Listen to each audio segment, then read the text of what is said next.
Le dernier point, c'est l'environnement juridique. Vous n'êtes pas sans savoir que les pays africains, notamment francophones, et j'ai étudié cette question personnellement, ont des lois sur le patrimoine. Et malheureusement, ces lois sur le patrimoine dans les pays africains francophones, pour ne citer que ceux-là, sont également des copies pâles de la loi française, du Code du patrimoine français et des conventions générales de l'UNESCO sur la culture. Et donc, par ce point, nous invitons les États à réfléchir, à pouvoir se doter d'une loi qui permette donc de régler les problèmes auxquels ils sont confrontés. Et je pense que là, on doit saluer le Bénin, qui s'est doté d'une nouvelle loi depuis 2021, je passe sous le contrôle du directeur du DPC, 2021, une loi nouvelle qui, tout au moins, peut aujourd'hui être montée comme un modèle aux pays africains.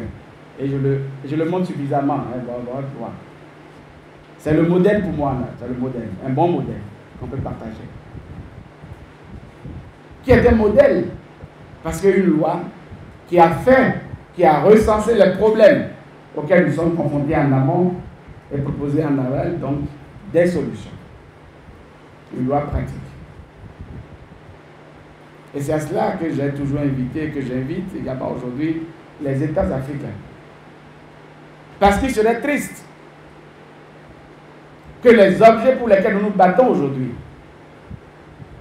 dans 2 ans, dans 5 ans, se retrouvent encore partis par d'autres voies. Et vous n'êtes pas sans savoir que l'Afrique est victime du trafic illicite de biens culturels.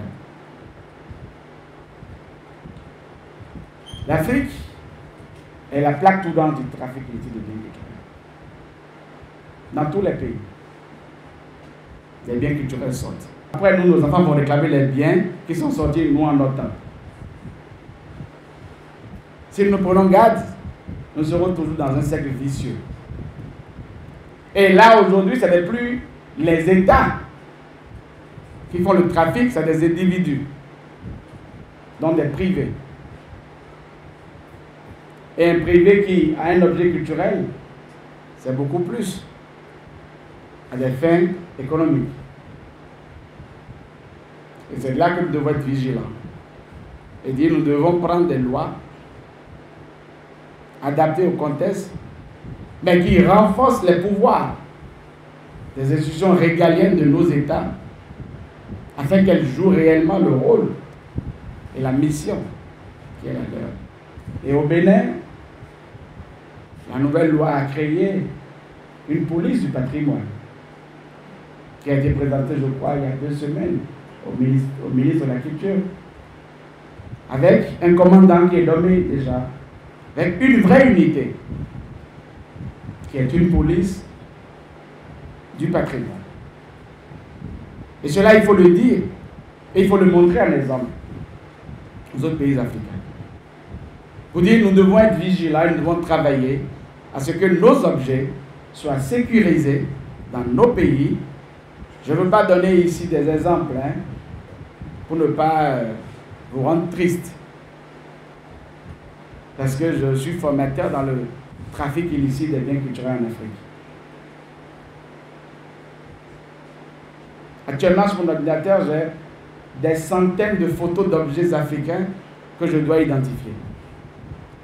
Des objets qui ont été saisis en Europe. Et les photos m'ont été envoyées pour que je puisse identifier et trouver l'origine de ces objets-là. Et aujourd'hui, le trafic illicite des biens culturels est le premier trafic avant le trafic de la drogue. Donc nous devons être conscients pour pouvoir donc renforcer notre arsenal juridique pour protéger au mieux nos patrimoines. Mais je finirai en nous posant une question. Pourquoi les objets partent d'Afrique? Pourquoi on ne peut jamais voler un objet en France pour amener au Bénin? Pourquoi? Mais par contre, on peut venir au Bénin, voler un objet et partir avec. Nous devons être conscients.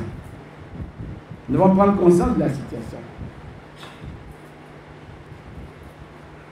Je finirai donc en disant, après l'éclatant succès de la première demande de restitution entre le Bénin et la France, le Bénin, mon pays, donc, vient d'adresser à la France une nouvelle demande de restitution d'autres objets culturels. Wait and see. On verra ce que ça va donner.